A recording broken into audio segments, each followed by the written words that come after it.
quelque temps dans une campagne de promotion du parrainage dans le cadre de la couverture maladie universelle.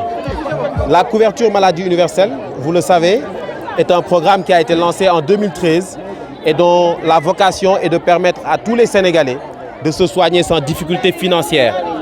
Donc contre une cotisation de 3 500 francs par année et par personne, le bénéficiaire profite d'une couverture à 80%. C'est-à-dire que celui qui devait payer 10 000 francs va payer 2 000 francs. Pour cela, il faut cotiser 3 500 francs. L'État du Sénégal cotise 3 500 francs à côté. Abdourahmane Baldé a décidé de cotiser pour 5 000 coldois. Il a aujourd'hui versé une subvention à l'agence de la CMU dans le cadre de cette campagne de promotion du parrainage. Et c'était aujourd'hui l'occasion de le remercier, mais également de remettre symboliquement certains carnets et de l'annoncer à la population coldoise, l'initiative que le mouvement Kolda Debout a menée. En 2012, il y avait seulement 20% des Sénégalais qui bénéficiaient, qui disposaient d'une couverture maladie. Aujourd'hui, nous sommes à un taux de presque 50%. C'est-à-dire qu'un Sénégalais sur deux bénéficie d'une couverture contre le risque maladie. L'objectif fixé par le président de la République au ministre du Développement communautaire et au directeur général de l'agence de la CMU, c'est d'arriver à 75% en 2021.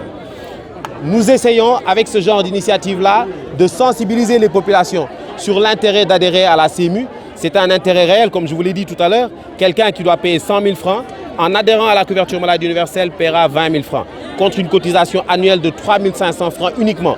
Donc nous encourageons vivement tous les Sénégalais à y aller. Ceux qui peuvent aujourd'hui parrainer des bénéficiaires, comme l'a fait aujourd'hui M. Abdourahmane Baldé, en versant une subvention de 10 millions de francs pour 2 000 élèves, pour 3 000 élèves et talibés et 2 000 adultes. Si tout le monde le fait, l'État fera le reste. Ceux qui peuvent cotiser pour eux-mêmes cotiseront. Et je pense que très rapidement, le taux de couverture sera complet. Enfin, ce niveau-là. En tout cas, sachez que les 124 000 membres des familles de bénéficiaires de bourse de sécurité familiale sont déjà enrôlés gratuitement dans la couverture maladie universelle. Si je ne me trompe, Kolda compte une population de 800 000 habitants, la région. 124 000 personnes sont bénéficiaires de la bourse de sécurité familiale, enfin, sont dans des familles bénéficiaires de la bourse. Et comme ça, c'est la décision du président de la République, toutes ces personnes-là sont enrôlées dans la CMU. Et ces personnes accèdent aux soins gratuitement. À côté de cela, il y a des cotisants. Dans la commune de Kolda, il y a deux mutuelles, la mutuelle des artisans et la mutuelle de la commune, qui sont des mutuelles très dynamiques et qui enrôlent de plus en plus de personnes. Mais il reste des efforts, il y a des efforts à faire.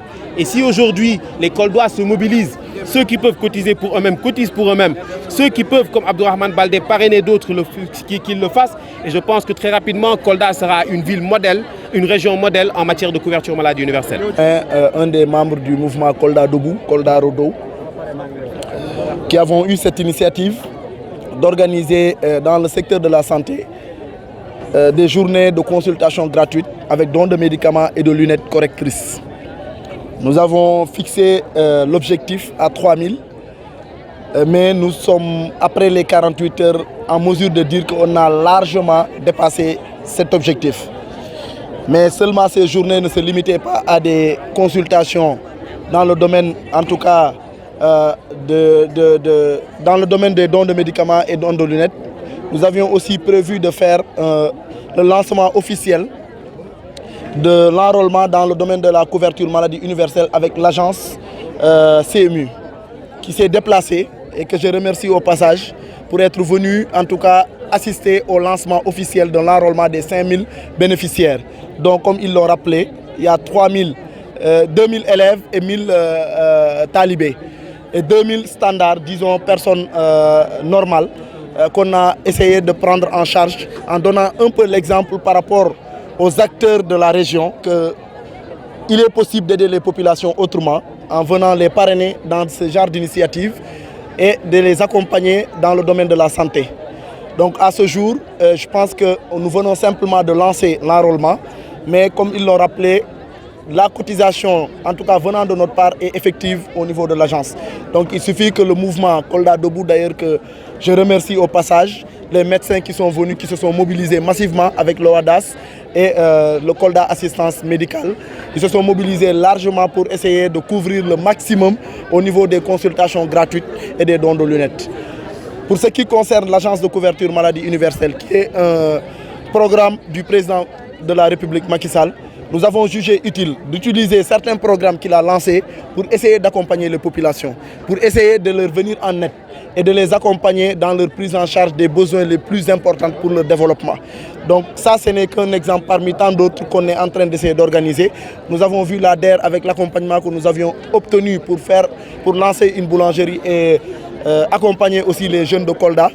Aujourd'hui, on est avec l'agence de couverture maladie universelle. Demain, on sera avec le 3FPT pour vous dire simplement que nous sommes très attentifs au programme du président et de l'orientation politique qu'il est en train de faire et d'essayer de prendre ces organes, ces structures et de les faire bénéficier aux populations.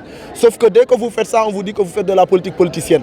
Alors que malheureusement, ce que nous constatons, c'est d'abord nos impôts qui ont permis de mettre en place ces programmes-là. C'est d'abord nos maigres moyens que le président a essayé d'organiser pour accompagner encore les populations. Mais ce ne sera pas à lui d'entrer maison par maison, ce ne sera pas à lui d'aller commune par commune et de dire aux gens venez adhérer à ceci ou faites cela.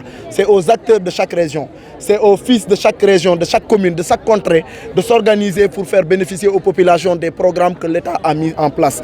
Nous sommes dans cette démarche-là, nous sommes dans une démarche de développement, nous sommes dans une démarche inclusive pour essayer d'organiser les populations, de les accompagner. Aujourd'hui, nous avons dans le cadre de ce programme aussi, organisé une petite sensibilisation pour ce qui concerne la maladie virale dont tout le monde parle avec le coronavirus. Nous avons estimé qu'avec le programme de consultations gratuites et de l'enrôlement et le lancement des bénéficiaires pour l'agence de couverture maladie universelle, nous avons jugé utile de sensibiliser aussi les populations et de donner des masques. Il y a plusieurs masques qui ont été mis à la disposition des cellules et des gens qui se sont déplacés avec des désinfectants pour leur expliquer comment se prémunir de la maladie de coronavirus.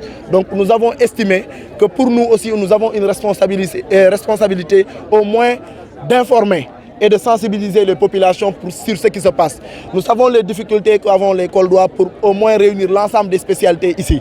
Et des maladies comme ça, si elles se manifestent ici, ça va être très compliqué à gérer. Donc nous ne pouvions qu'organiser nos journées pour sensibiliser, faire ce qu'on appelle les consultations gratuites, l'enrôlement est lancé officiellement, mais aussi s'organiser pour leur expliquer sur cette maladie virale. Mais nous ne sommes pas là seulement. Nous avions d'autres programmes que nous avons décidé de renvoyer suite à la demande du président pour que, en tout cas, on le fasse pour les prochaines échéances en attendant qu'on puisse maîtriser ce qui se passe par rapport au coronavirus. Donc, c'est l'occasion pour moi, en tout cas, de féliciter et de remercier l'agence de couverture maladie universelle qui nous a accompagnés, qui nous a conseillés, qui nous a permis de comprendre davantage la politique de la santé que le président a essayé de mettre en place. Parce que d'aucuns ne savaient pas ce qui se passe. De 2013, je vous dirais, jusqu'à 2016-2017, moi je ne comprenais pas ce que c'est l'agence de couverture maladie universelle. Mais depuis récemment, en tout cas de 2017 à maintenant, nous avons constaté d'énormes efforts qui sont faits dans le cadre de la communication, dans la sensibilisation, mais aussi dans l'accompagnement des populations pour bénéficier de cette politique de couverture maladie universelle. Donc nous vous en félicitons. Pour ce qui concerne le reste, nous pensons que le mouvement Kolda Debout est en train de s'organiser.